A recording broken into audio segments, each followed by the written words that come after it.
The Deadbolt is back here on the bench, and it's pretty much drivable again at this point.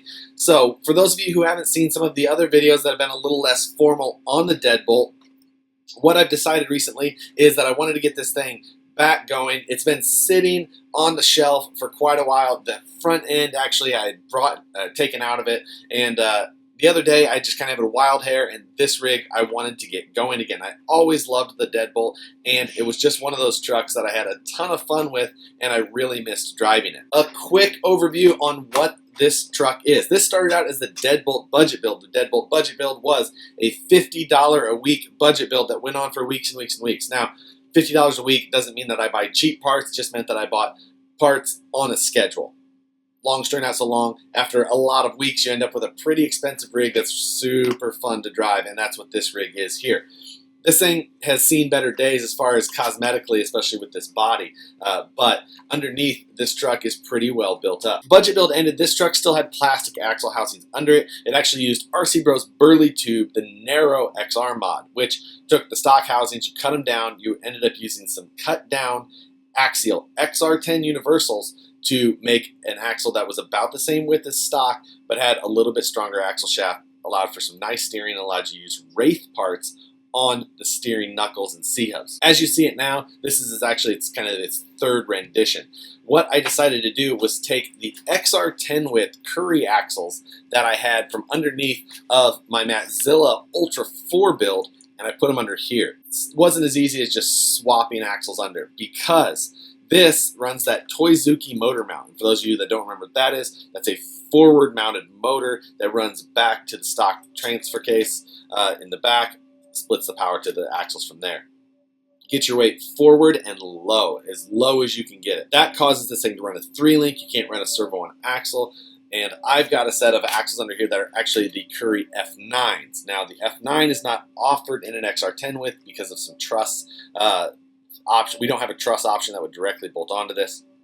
And then when you go to a 3-link, you run into even another set of problems that we don't have a 3-link system that works for the F9 axles, even on the SCX10 width. A lot of stuff to digest there, and I'm sorry. Currie axles, you have a center pumpkin and then tubes slide into it. There's set screws that lock the tubes into position, and then the truss bolts it all together. Now, like I said, we don't have a truss for an XR10 with Currie, and the 3-link parts that we have don't work with a truss either. So I ended up with having to do a number of things to get this thing working exactly right. Now, like I said, there's set screws that lock the tubes into the pumpkin as the first kind of, line of defense as far as holding the tubes in. Now, that is the only thing actually that I'm relying on to hold these tubes into place at all. Now, what I did instead though is I replaced those set screws with some black oxide steel socket head cap screws. The reason I went with that is, well, they are a little bit less visually appealing because they stick above the pumpkin, but with them being black oxide steel, they're much stronger than stainless, which means I can get a really good bite on them and tighten them way down. So these tubes, cross my fingers, shouldn't be going anywhere. After that, I took the regular Currie RockJock Panhard mount and 3-link mount, and then the Panhard mount bolted right up just like it would on a Currie RockJock, but the Panhard mount I had to modify to clear that center pumpkin. After I got those things out of the way, I've got a functioning Panhard on this car. It did take some custom length bent links to make it all work because the points are all moved out, so nothing just bolts up. This is not a bolt-on, straightaway, straightforward type setup. So it's just one of those things, if you really want to dig into something like that, let me know. I do still have some buttoning up to do on this rig. This rig is not finished. I've got one more day of work on this thing before I take this down to LA and do some crawling at Corona Del Mar on Thursday. Another thing to point out is on this rear F9, I'm actually using a BPC F9 axle skid plate. Gives you just a nice smooth transition, bolts on around the pinion support, comes down, just gets rid of that little hang point that you can have with an F9 style axle. These will be on the Vanquish website here before long, so you can buy the BPC parts through the Vanquish page now, allow you guys to combine some shipping and save some money. And the last big change that's been completed at this point is wheels and tires. Now, as far as wheels and tires go on here, this has the Method Roost, the 1.9 Method Roost. And I decided to wrap these wheels with the new Proline Hyrax 1.9 tire. Now, I've tried a ton of the popular 1.9 tires that have been released now, and I'm excited to try this one as well. I do have the 2.2s on my Bomber, and I've driven them otherwise, and they're pretty impressive tires. They're not the most scale tire, or, I mean, they borderline aren't a scale tire, but they look pretty good, and they work really well. So, I'm excited to run them on this truck and see exactly how it does. My other SCX10 here, the SCX10-2, is actually sporting those Pitbull Rock Beast XLs, and those things pretty much measure up. I'd say they're slightly taller than this Hyrax, just a, I don't know, maybe 1/8 of an inch even. They are taller. I haven't ran these tires yet, actually. I say I ran most of them. I own these, but I have not driven these yet. I'm excited to see how these do as well. So I still have some buttoning up to do as far as the links in the front, just to make sure that everything is tip-top, making sure that my rod ends are all replaced and they're good to go. I don't want to drive 7 hours and end up with a broken link right away. So I'm going to do as much of the preventative maintenance as I can. I did go to a different servo mounting location. I went with the front bumper mount rather than the side mount that I did have. This front bumper mount is a little bit more secure. It does shorten up your drag link a little bit, which can bring in a little bit more bump steer, but with the long nature of the Panhard when you're using XR10 with axles, it actually kind of helps counteract that a little bit. So not too bad, pretty happy with it, and it's just a nice hefty cross brace in that front. After the build series, I went ahead and picked up a new steel bumper as well. This is a steel bumper from Scalar Fab, and I have to say that this is one of my favorite bumpers. This thing looks great. The steel is going to be nice to have up there. Nice little bonus there. It looks good. It's super low profile. This XR10 width up front, with 225 hubs, I have very little scrub steer. The pivot point is very close to where the center of the tire is, so I don't get a lot of, my tires don't swing closer to things a lot as they go through. As you get bigger offset hubs, that arc that your tire swings is bigger, and you end up with more clearance issues.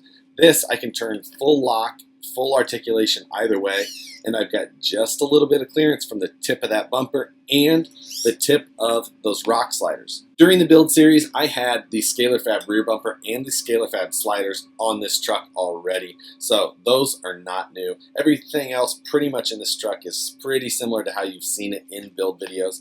I do have some plans to swap out some electronics, hopefully before I leave. That's going to be a tough one, though. We'll see how that goes.